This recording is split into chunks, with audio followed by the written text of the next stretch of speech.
Hi, I'm Lauren. Welcome back to my craft room. Today I'm sharing a video that I originally released over on the Whimsy Stamps channel. I'll have the link down below to the original video, so if you haven't subscribed to Whimsy Stamps video channel, you can click over and subscribe. Here is the card I'm going to be sharing. It's this fun tri-fold card with this adorable little bunny inside. I really hope you enjoyed this tutorial.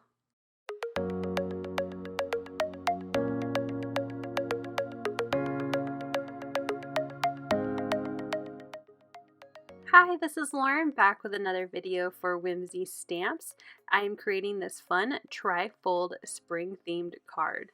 So we're going to get out a couple pieces of cardstock. My first cardstock is this blue. It's 8.5 by 11 and I am going to trim it down to 5.5 and then I am going to score it at 4.25 to make an A2 size card base.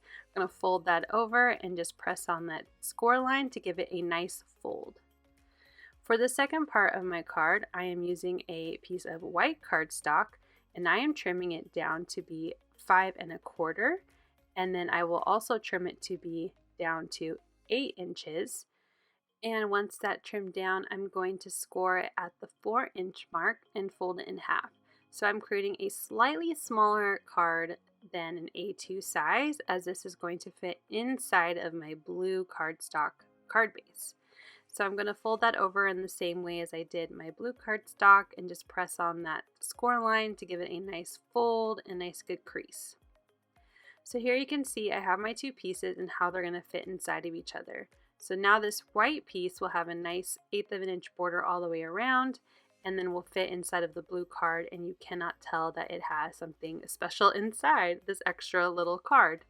I'm going to be using my nested egg-shaped dies here, and I want to create a look of depth by using a smaller egg on the inside of my white cardstock piece to create a window, and I'll use the larger one on the blue later.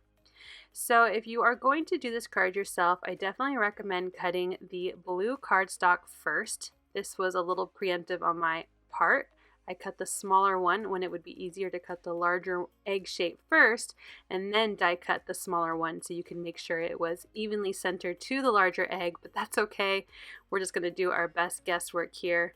I'm trying to figure out how I'm going to do this smoothly without it being totally off-centered, but it is what it is. So I'm going to take my nested egg and use that same mint tape just to help me keep everything in place. I'm going to center it as best I can on my blue cardstock and make sure I have my die flipped the correct way, and then I will tack it down with that mint tape and run it through my die cut machine as well. And this way I'll be able to have a nice window on the outside of my card in the blue cardstock, and then inside you will see the white egg, and then through that white egg you'll also be able to see an additional pretty pattern paper on the inside, which you will see later. So I layered my white on top of my blue and just tried to feel around and make sure that it felt pretty even, and I thought, you know what, this is pretty close. I'm just going to run it through, and when I'm done I will layer them together and see that I did a pretty good job. They're not too badly off-centered and pretty aligned to each other. So now that I have those trimmed, I want to work on my inside of this beautiful pattern paper from the new Buttercup Slimline paper pack collection, and it measures 3.5 by 8.5, which is a standard size of a slimline card, but I am going to trim it down to be 3.5 by 4.75, as this will fit nicely inside my white card that will be inside of my blue card. And that way you can see everything is nice from the outside. You can see my layers here with that pattern paper with the blue and the white, and then when you open it up it will also be nicely centered to the rest of the card. I have already stamped and cut and colored these cute rabbit and flower images from the Sending Sunshine stamp set. They are stamped in an alcohol marker friendly ink, and I used some Spectrum Noir Illustrator markers to color them in. I also used a craft knife to cut out any of the spaces between the flowers and my rabbit, so there's more area for that pretty pattern paper to shine through my images and my card. Now I wanted to create some grass for my little rabbit to be peeking out in, so I am figuring out the best way to center that grass exactly where I want it onto some scrap green cardstock and using that white egg die cut to help me with my placement. And once I have that tacked down, I'm going to run it through my die cut machine.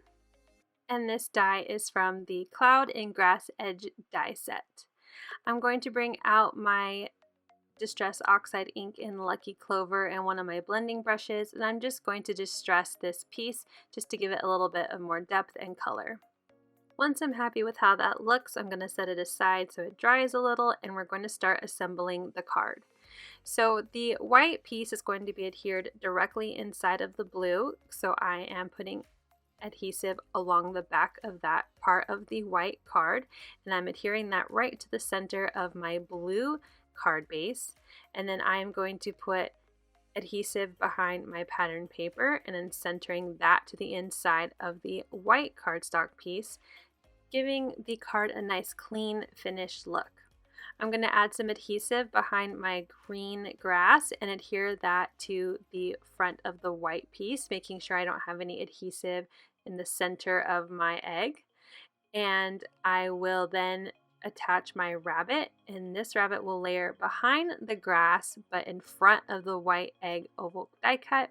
So I'm going to add a little bit of wet glue to the edge of my rabbit, and then I'm going to tuck that behind the grass. You can see here I'm leaving my flowers and my rabbit on the outside of the egg, and then while holding that very carefully, I am going to add some glue behind the flowers and the rabbit ear and anywhere where it will touch the white cardstock. I want to be very careful because I don't want any glue to seep out, causing my card to get stuck together and you wouldn't be able to open it. So once that is all adhered, you can see that layer of the card is done, and now I want to work on the outside of the blue cardstock. I'm going to bring out my bone folder just to help make sure that white cardstock has a nice crease on its score line, and same here with the blue cardstock. I want to make sure these pieces fit really well together and will stay closed when layered together. So now for the outside, I'm going to bring out my extra flowers that are colored in yellow, and I'm just going to figure out the placement of where I want them on the card. I want them to stick out into the image. I also stamped hello there on a piece of yellow cardstock that was die cut out using one of my quick strips, my favorite die set for sentiments, and now I will start using some wet glue to adhere all of that together. Also making sure to follow the same precaution to make sure I am not getting any glue on the edge of the die cut so it doesn't get stuck to my white cardstock inside. And now my card is complete, so let's take a look at how it opens. We have our first piece opening up, and then inside with that pretty pattern paper, and there we have our tri-fold spring card. I hope you enjoyed this tutorial and you try it out for yourself. Thanks so much for watching. You can find all the supplies used in the description below. I hope you'll hit like if you enjoyed this, and if you're new, you'll hit subscribe. Have a wonderful day.